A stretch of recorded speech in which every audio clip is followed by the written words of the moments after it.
Сәлеметсіңдер ме, 6-шы сынып оқушылары? Қалдарың қалай?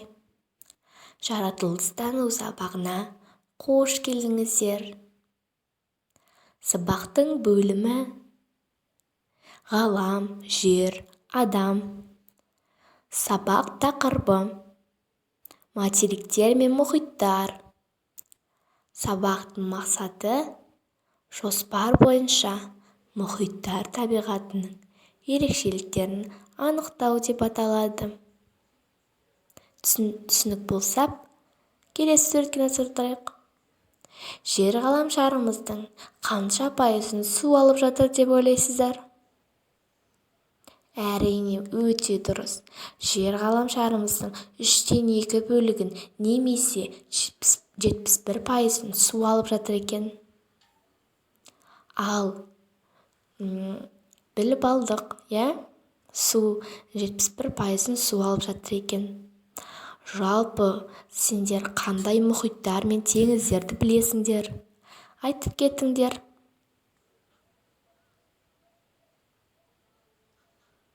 Өте дұрыс. Оқушылар, мен сендерге сұрақтар дайындадым. Соларға жауап берейік. Дүниежүзілік мұхит дегеніміз не? Қандай мұхиттарды білеміз? Ең үлкен мұхит, ең кіші мұхит, ең салқын мұхит. Оқушылар, осы сұрақтарға жауап берейік. Жаңа мен сендерге айтқаным, мұхиттарды, теңіздерді білсеңдер, айтып кетіңдер деп. Сол туралы сұрақтар. Келесі суретке назар аударайық. Дүниежүзілік мұхит. Бұл 4-ке бөлінген кесте екен, Біріншісі мұхиттар. Жекелеген материктер аралығында орналасқан дүниежүзілік мұхит бөлігі. Теңіздер. Ішкі, шеткі. Ішкі құрлыққа тереңдей кіріп жатқан мұхит пен бұғаз арқылы жалғасатын теңіздер. Шеткі бір шеті материкке тиіп, ал басқа жағы мұхитпен оңай шектесіп жататын, кейде оған аралдар тобымен бөлінетін теңіздер. Суының қасиеті ағысы органикалық дүниесі бойынша ерекшеленетін мұхит бөлігі. Шығанақтар. Мұхит пен еркін байланыстағы құрлыққа ене орналасқан мұхит бөлігі. Бұғаздар. Жағалаулар мен шектелген жіңішке немесе көп су алқабы. Ал оқушылар, мен сендерге мынандай 4 сурет дайындадым. Қандай мұхиттарды білеміз? Әрине, Үнді мұхиты, Атлант мұхиты, Тынық мұхиты, Солтүстік мұзды мұхиты. Бұл 4-еуі өте керемет мұхиттар екен. Үнді мұхиты ең тұзды мұхит. Үнді мұхиты, ол ауданы бойынша 3-ші орында. Атлант мұхиты да өзінің балықтарымен танымал және кеме қатынасы да жақсы дамыған. Тынық мұхиты ауданы бойынша жер бетінің барлық құрғақ жерінен үлкен және онда балық көп екен. Солтүстік мұзды мұхит, ең тұщы мұхит, солтүстік мұзды мұхит. Ал келесі суретке назар аударайық. Бірінші тапсырмам.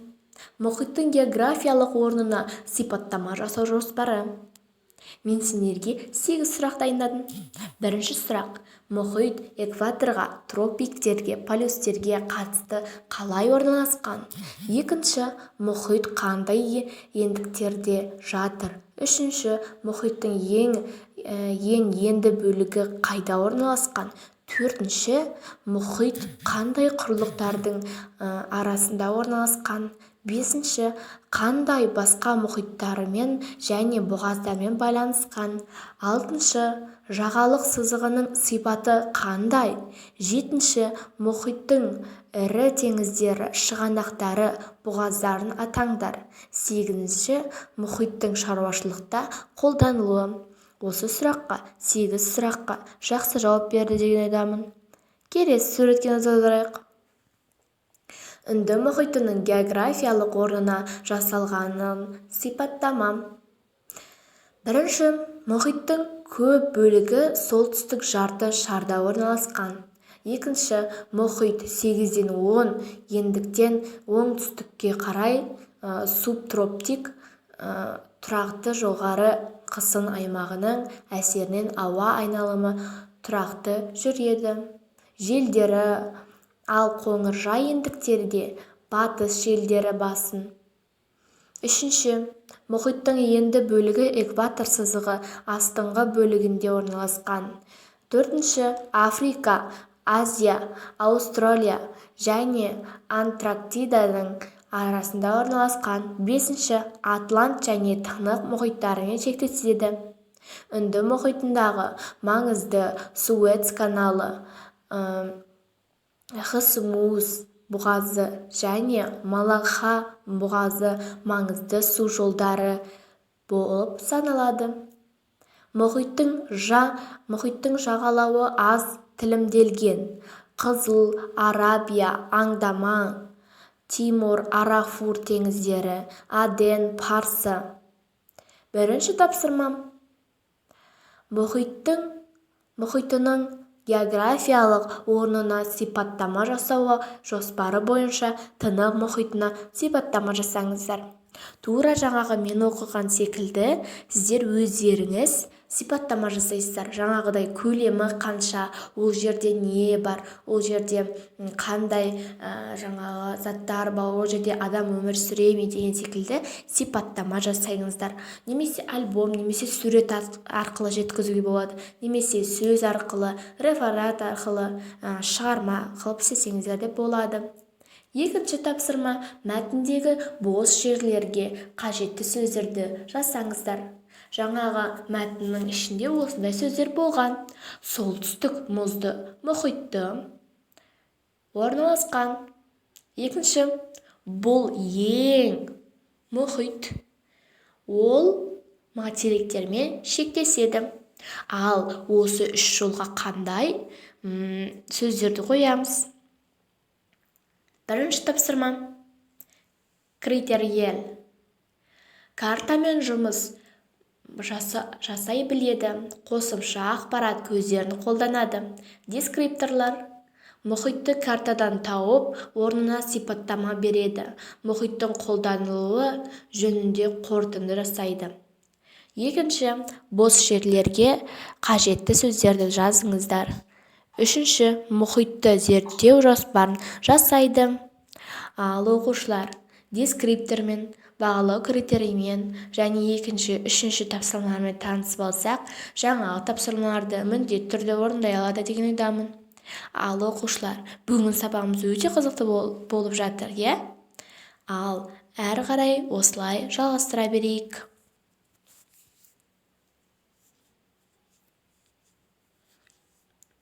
Ал оқушылар, тапсырмаларды болды деген ойдамын. Үйге тапсырма. Екінші тапсырма. Өткен тақырып бойынша 2 жеңіл және 2 күрделі сұрақ ойлап табып, дайындап келіңіздер. Жеңіл сұрақтар бір сөзді жауапты талап етеді. Күрделі сұрақтар ойлануды, қосымша білім қажет етеді. Яғни өздеріңіз ойларыңыздан 2 жеңіл сұрақ, 2 қиын сұрақ дайындап келесіздер. Содан кейін бір-бірімізге сұрақ қойып, күрделі сөздерге ойлануды, қосымша білімді талап етеді, ал жеңілге жақсыны талап етеді. Сау болыңыздар балалар.